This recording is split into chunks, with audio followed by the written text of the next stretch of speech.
Game, set, match. We're going to be talking about something somber, tennis fatalities.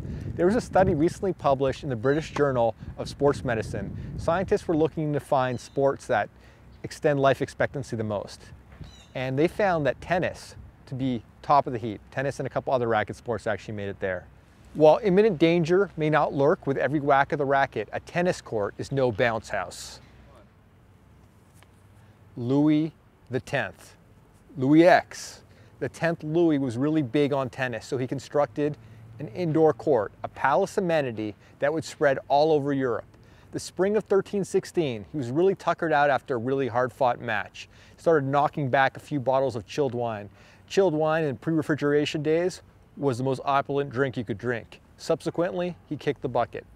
Overindulging or imbibing allegedly did in other royals, and we're going to talk about two that apparently met their maker due to too much water. Henry I of Castile in 1217, Philip I in 1506, both Spanish monarchs. They drank copious amounts of water following tennis matches, and apparently that is what did them in.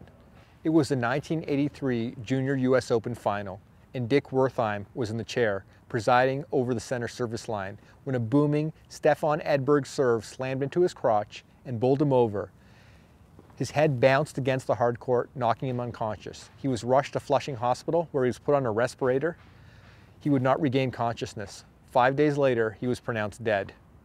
Game, set, staff. Calvin Coolidge Jr., the son of the 30th president, was playing tennis with his older bro. This was before a myriad of athletic shoe breakthroughs we now take for granted, decades before Nike got off the ground.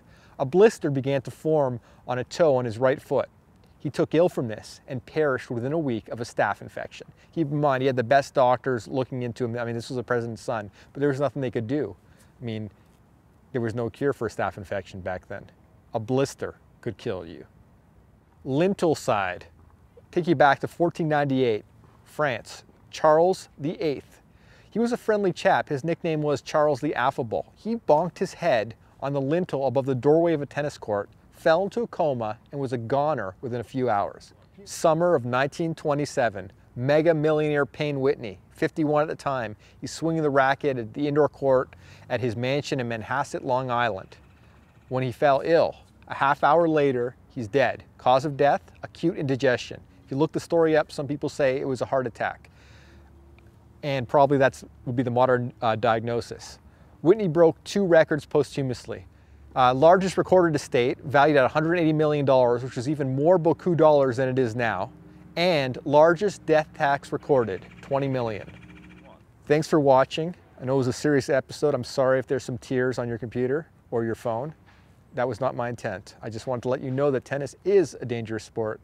Even though it's one that extends your life expectancy, things can happen. So be careful out there. Don't walk into a lintel. Mike Deutsch, Slinging Birdies, tap that. Not me, but that subscribe button.